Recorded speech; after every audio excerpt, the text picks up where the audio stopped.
Hello everyone. पिछले lecture के अंदर हम लोगों ने अपनी स्लाइड्स के साथ जो है उनके लेआउट के साथ छेड़खानी की थी, यानी कि उनके लेआउट्स के साथ हम लोगों ने जो है वर्किंग की थी। अब मैंने आप लोगों के सामने इन स्लाइड्स के बाद कुछ नई स्लाइड्स ऐड की हैं, mission, slogan, testimonial, facilities, executive team की। ये स्लाइड्स सिंपल उसी तरीके से ऐड होंगी जैसे हम रूटीन में करते आए हैं, और ये स्लाइड्स आप लोगों को एक्सरसाइज फाइल्स के अंदर अवेलेबल भी हैं। अब जो है मैं आप लोगों को बताना चाहता हूं सेक्शंस के हवाले से। सेक्शन का तरीका ये है, सेक्शन ये कि आप लोग अपनी प्रेजेंटेशन को एक डिफरेंट स्टाइल में या एक डिफरेंट सेक्शंस बना के, यानी कि आपकी जो स्लाइड्स हैं या पावर पॉइंट स्लाइड्स हैं वो बिखरी भी ना हो, एक सेक्शन वाइज असॉर्टेड हो।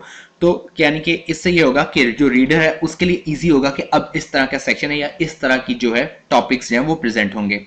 अब जो है उसका तरीकाकार क्या है कि हम लोग सबसे पहले चलते हैं बॉटम पे, और जिन स्लाइड्स से लेके हम ऑनवर्ड्स सेक्शन बनाना चाहते हैं तो उन दो स्लाइड्स के दरमियान मैं क्लिक करूंगा। जैसे स्लाइड नंबर 11 है फैसिलिटीज की और 12 है एग्जीक्यूटिव टीम की, तो मैं एग्जीक्यूटिव टीम की एक जो है सेक्शन बनाना चाहता हूं, तो मैं 11 और 12 के दरमियान में क्लिक करूंगा तो आप लोगों के सामने एक ये रेड कलर की लाइन नजर आ गई। रेड कलर की लाइन सेलेक्ट आ गई तो इसके बाद मैंने क्या करना है, यहां पर आप लोगों को होम टैब के अंदर न्यू स्लाइड के बेस पे एक सेक्शन का कॉलम नजर आ रहा है। मैं सेक्शन पे क्लिक करता हूं, यहां पे आ जाता है ऐड सेक्शन का नाम। ऐड सेक्शन पे क्लिक किया तो उसने यहां पर एक अनटाइटल्ड सेक्शन का नाम दे दिया।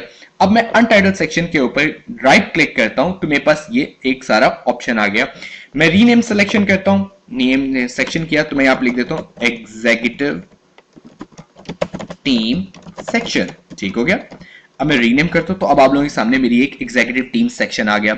लाइकवाइज फैसिलिटीज है और टेस्टिमोनियल्स है और स्लोगन है।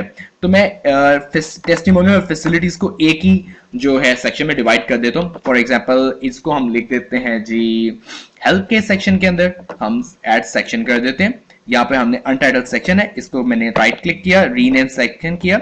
रीनेम करने के बाद मैं लिख देता हूं हेल्प सेक्शन। हेल्प ही खाली काफी है, ठीक है, हेल्प कर दिया।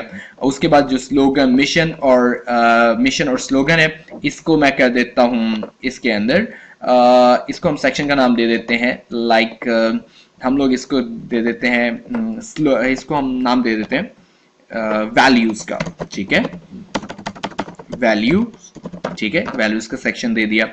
अब ये जो हमारे पास सारे ये स्लाइड्स हैं ये हमारी ब्रांचेस के रूम्स के अंदर, यहाँ पे हम इसको नाम दे देते हैं इसका हम नाम दे देते हैं, इसको सेकंड क्लिक किया हम लोग देते हैं रूम व्यूज। ठीक है, इसको हमने रूम व्यू के नाम से दे दिया और ये हमारे ये डिफॉल्ट है, इसको मैं रीनेम करके लिख देता हूं इंट्रोडक्शन। ठीक है, हमने इंट्रोडक्शन पे क्लिक किया। सो अब ये मेरे पास आ गई। अब मैं क्या करता हूं कि इन सारे सेक्शन को कोलैप्स करता हूं। जैसे ये कोलैप्स कर दिया, रूम व्यूज को कोलैप्स कर दिया, वैल्यूज को कर दिया, हेल्प को कर दिया और एग्जीक्यूटिव टीम को। अब ये जो है सेक्शन बता रहा है कि मेरे इंट्रोडक्शन के सेक्शन में 2 स्लाइड्स हैं, रूम व्यूज के अंदर 5 स्लाइड्स हैं, वैल्यूज के अंदर 2 हैं, हेल्प के अंदर 2 हैं और एग्जीक्यूटिव टीम सिलेक्शन के अंदर या सेक्शन के अंदर 1 है। तो मैं दोबारा इसको खोल देता हूं सो दैट हमारा व्यू क्लियर रहे। सो सेक्शन ऐड करने का पर्पज सिर्फ यही होता है कि हम लोगों की जो स्लाइड्स हैं एक कैटेगोरिकली डिवाइड हो सकें और हमारा वर्कलोड भी कम हो सके। So that's all from this lecture. Thank you very much.